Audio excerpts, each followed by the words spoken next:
Ration కార్డుల జారీపై CM Revanth Reddy కీలక నిర్ణయం తీసుకున్నట్లు తెలుస్తుంది.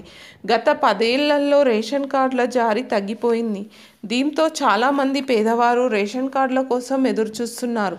తాజాగా కాంగ్రెస్ ప్రభుత్వం అధికారంలోకి రాగానే రేషన్ కార్డులు ఇస్తామని ప్రకటించింది. ప్రజాపాలనలో దరఖాస్తులతో పాటు రేషన్ కార్డు దరఖాస్తులను కూడా స్వీకరించింది. అలాగే ఇంకా రేషన్ కార్డు కావాలనుకునేవారు మీ సేవలో కూడా దరఖాస్తు చేసుకోవచ్చని అధికారులు తెలిపారు. చాలామంది మీ సేవ ద్వారా కూడా రేషన్ కార్డులకు అప్లై చేస్తున్నారు.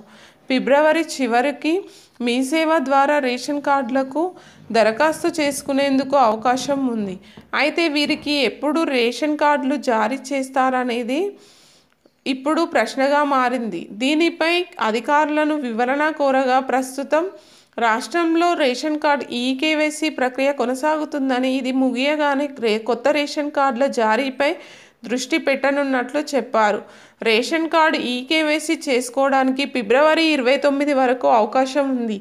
ఆలోగా రేషన్ కార్డు ఈకేవైసీ పూర్తి చేసుకోవాలని అధికారులు సూచిస్తున్నారు.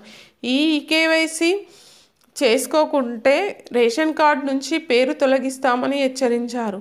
మార్చిలో కొత్త రేషన్ కార్డులు ఇచ్చే అవకాశం ఉంది. రేషన్ కార్డుల కోసం చాలామంది ఎదురు చూస్తున్న నేపథ్యంలో సీఎం రేవంత్ రేషన్ కార్డుల జారీపై స్పందించారు.